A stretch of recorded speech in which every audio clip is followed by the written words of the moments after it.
గాలి సోదరులు ప్రస్తుతం దేశవ్యాప్తంగా ఈ పేరు వినని వారుండరు. కన్నడ నాట తొలిసారిగా కమలం వీక్షించడానికి కృషి చేసిన ఈ బళ్ళారి బ్రదర్స్ ప్రస్తుతం కర్ణాటక బీజేపీ సంక్షోభానికి కారకులయ్యారు. అధిష్టానానికి సైతం ముచ్చెమటలు పట్టించే స్థాయికి ఎదిగారు. ఈ నేపథ్యంలో గాలి సోదరులపై ఓ కథనం.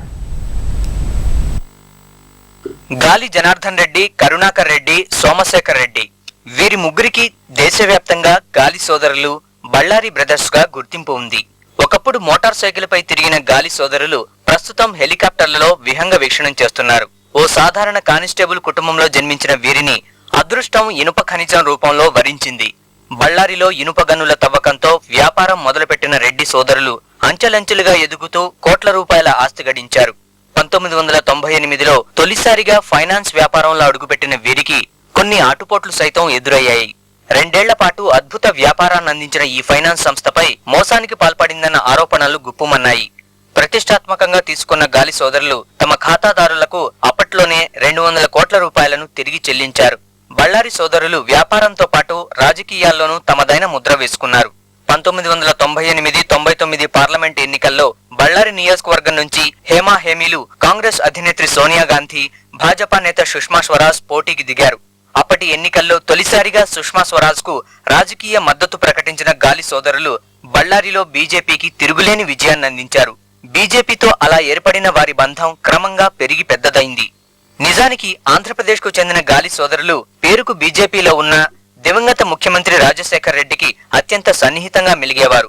ఆ చొరవతోనే 2003లో భారీగా గనుల లీజు దక్కించుకుని ఓబులాపురం మైనింగ్ సంస్థను స్థాపించారు. 2008లో చైనా నిర్వహించిన బీజింగ్ ఒలింపిక్స్ ఏర్పాట్లకు ఇనుప ఖనిజం ఇక్కడి నుంచే తరలడం రెడ్డి సోదరులకు కలిసొచ్చింది.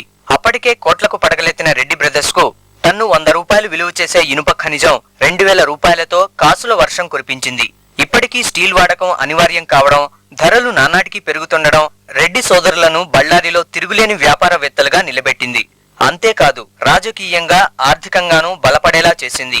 2004 ఎన్నికల్లో బళ్ళారి నుంచి పోటీ చేసి గాలి కరుణాకర్ రెడ్డి ఎంపీగా ఎన్నికవగా గాలి శ్రీరాములు ఎమ్మెల్యేగా ఎన్నికయ్యారు.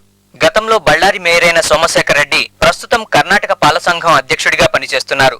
కర్ణాటక అసెంబ్లీ ఎన్నికల్లో బళ్ళారి సహా సమీప జిల్లాల్లో సుమారు 50 మందిని ఎమ్మెల్యేలుగా గెలిపించుకుని రాజకీయంగా తమ సత్తా నిరూపించుకున్నారు. తొలిసారిగా కర్ణాటకలో అధికార పగ్గాలు చేపట్టిన భాజపా అధిష్టానం రెడ్డి సోదరులకు మంత్రి పదవులు కట్టబెట్టింది. బళ్ళారి రూరల్ ఎమ్మెల్యేగా ఎన్నికైన శ్రీరాములు ఆరోగ్య శాఖ మంత్రిగా పనిచేస్తుండగా గాలి జనార్దన్ రెడ్డి పర్యాటక మంత్రిగా బాధ్యతలు నిర్వర్తిస్తున్నారు. అలా అంచెలంచెలుగా ఎదుగుతూ కన్నడ నాట భాజపా జెండాను రెపరెపలాడించిన గాలి సోదరులు ప్రస్తుతం రాష్ట్ర రాజకీయాల్ని శాసించే స్థాయికి ఎదిగారు. తాజాగా కర్ణాటక భాజపాలో తలెత్తిన సంక్షోభానికి ముగింపు పలకాలన్న అధిష్టానం మాట సైతం ధిక్కరించే స్థాయికి చేరుకున్నారు. ఏకంగా తమకంటూ ఓ శిబిరాన్ని ఏర్పాటు చేసుకుని యడ్యూరప్పను సీఎం పదవి నుంచి తొలగించాల్సిందేనంటూ భీష్మించు కూర్చున్నారు. తమ అనుచర ఎమ్మెల్యేలతో రాజీనామా లేఖలు పంపి అధిష్టానానికే ముచ్చెమటలు పట్టిస్తున్నారు.